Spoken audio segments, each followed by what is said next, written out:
सुप्रभात बच्चों, कैसे हैं आप सब। उम्मीद करती हूँ आप सब अच्छे होंगे।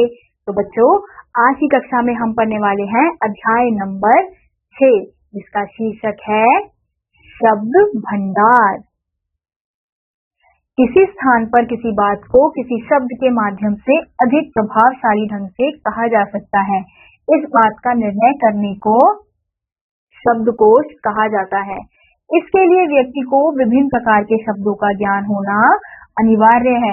इस बात को ध्यान में रखते हुए हम विभिन्न प्रकार के शब्दों की सूचियां दे रहे हैं। इनका ध्यान पूर्वक अध्ययन कीजिए। तो हमें यहाँ पे अलग अलग प्रकार के शब्द दिए गए हैं। तो अगर हमें किसी को कुछ बताना है महत्वपूर्ण तरीके से, प्रभावपूर्ण तरीके से, अगर हमें अपनी बात रखनी है, तो उसके लिए हमें ऐसे शब्दों का प्रयोग करना पड़ता है, क्योंकि शब्दों से ही हमारी भाषा बनती है, वाक्य बनता है। इसलिए हमें ऐसे शब्दों का प्रयोग करना चाहिए कि सामने वाले को हमारी बात प्रभावपूर्ण लगे। तो पहला है तत्सम तद्भव शब्द। तो तत्सम तद्भव है उलूक, उल्लू, पौत्र, पोता, अग्नि, आग, अदर्द, अधर्द, आधा। तो एक शब्द तत्सम के शब्द है संस्कृत के, और ये जो शब्द हैं वो हमारे हिंदी के शब्द हैं। तो अक्षी यानी कि आंख, नारिकेल यानी कि नारियल, ग्राम यानी कि गांव, वर्तिका यानी कि बत्ती। इसी प्रकार से आपको यहाँ पे और तत्सम और तद्भव शब्द दिए गए हैं। ये वो शब्द हैं जो संस्कृत से हिंदी में आए हैं। अब अगला है हमारा विलोम शब्द। तो विलोम शब्द कौन से होते हैं? किसी शब्द का विपरीत रूप विलोम यानी कि विपरीतार्थक शब्द कहलाता है। तो यहाँ कुछ विलोम शब्द दिए जा रहे हैं, इन्हें याद कीजिए। तो यहाँ पे हमें कुछ विलोम शब्द दिए गए हैं। तो पहला शब्द है अतिवृष्टि, जिसका विलोम शब्द है अनावृष्टि। ऐसे ही अर्थ का है अनर्थ, तुच्छ का है महान, कृतज्ञ का है कृतज्ञ, गुरु का है लघु या शिष्य, घृणा का है प्रेम, ज्ञान का है अज्ञान, जड़ का चेतन, ठोस का तरल, अनुज का अग्रज, क्रय का विक्रय, पवित्र का अपवित्र, नश्वर का शाश्वत, शुभ का अशुभ, जय का पराजय, अनुग्रह का विग्रह, महात्मा का दुरात्मा, मधुर का कटु, हिंसा का अहिंसा, परतंत्र का स्वतंत्र, और भोगी का योगी। ऐसे ही बच्चों, आपको यहाँ पे कुछ और विलोम शब्द के उदाहरण दिए गए हैं, जिन्हें पढ़कर आप समझ सकते हैं। अब अगला है हमारा पर्यायवाची शब्द। तो बच्चों, यहाँ पे आपको एक अभ्यास कार्य दिया गया है, जिसे आप स्वयं कर सकते हैं। हमारा अगला है पर्यायवाची शब्द। पर्यायवाची शब्दों के ज्ञान से हम अपनी बात को प्रभावी ढंग से प्रस्तुत कर पाने में समर्थ होते हैं। पर्यायवाची शब्द का उपयुक्त और सटीक प्रयोग भाषा में चमत्कार उत्पन्न करने के साथ साथ भावों की सुंदर व सार्थक अभिव्यक्ति करने में सहायक होता है।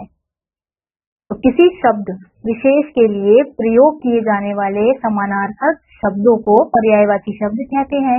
यानी कि पर्यायवाची शब्द वो होते हैं जिनका आपस में ऐसे शब्द जिनका समान रूप से अर्थ प्रकट होता है, कुछ हद तक समान रूप से अर्थ प्रकट होता है।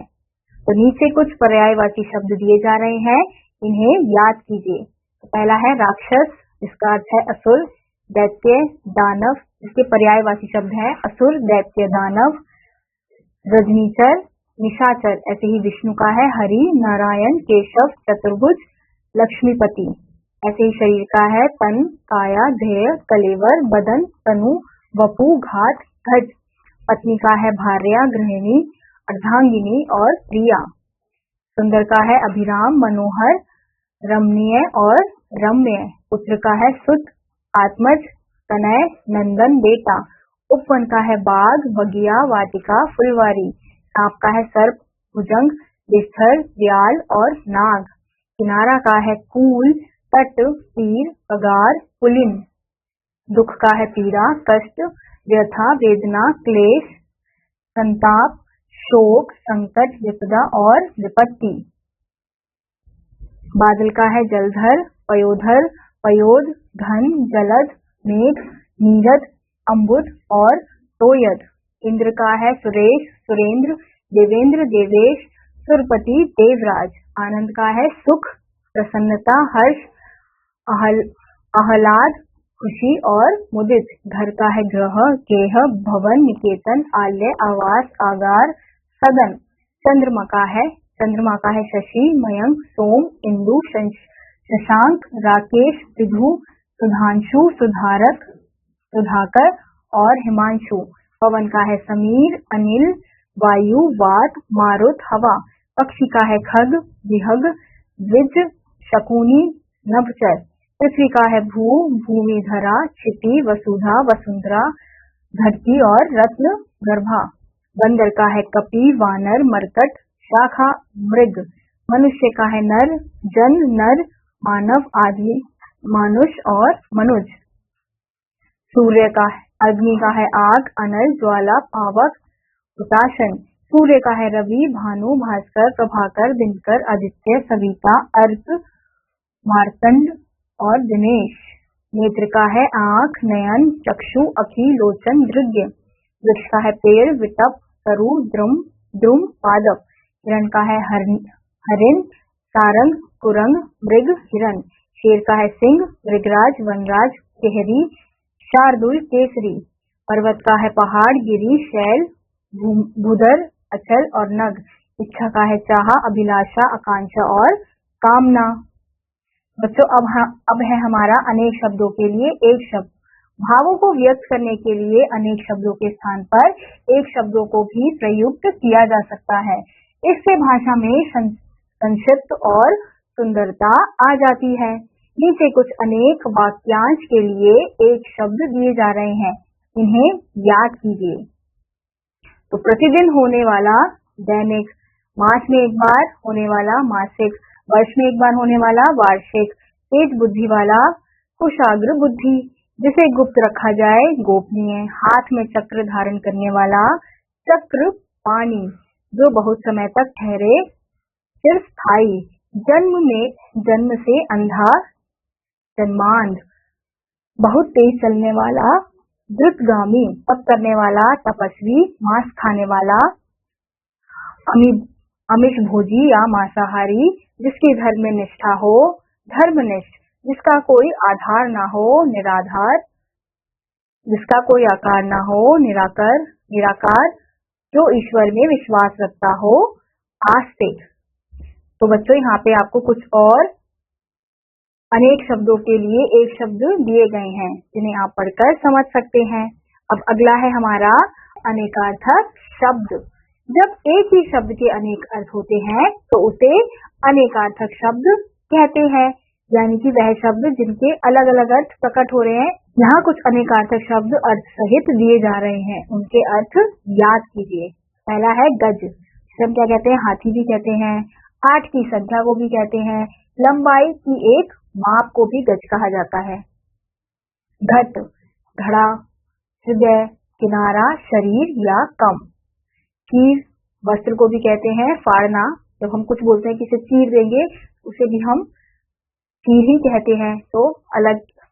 अगला है छंद, पद्य, रचना, रुचि, वृक्ष, धोखा, बंधन, कलाई का एक गहना। ऐसे अगला है जुआ, जिसे क्या कहते हैं, बैल के कंधे पर रखा जाने वाला या फिर एक प्रकार का खेल। अगला है झिल्ली, पतली तह या झिंगूर, सूर्य प्रकाश, दिए की बत्ती या एक बाजा। ठाकुर, स्वामी, क्षत्रियों की उपाधि और परमेश्वर तथा नायक। ऐसे अगला है तंत्र, ढांचा, वस्त्र, सिद्धांत, नियम, राज्य, वीणा का तार या जुलाहा। ऐसे अगला है धुन, लगन, संगीत की धुन। ऐसे अगला है पान, यानी कि खाने वाला पान या फिर पीने को भी पान कहा जाता है। ऐसे अगला है सुर, ध्वनि, सूर्य देवता, पंडित और मुनि। सुधा, अमृत, दूध, जल, गंगा, पृथ्वी। अर्थ, हेतु, धन, तात्पर्य। आम का फल या साधारण।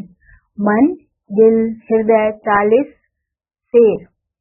लाल का है रंग, पुत्र, रत्न। खून का है रक्त, कत्ल लाल, जलज का है कमल, मोती, शंख, मछली या चंद्रमा।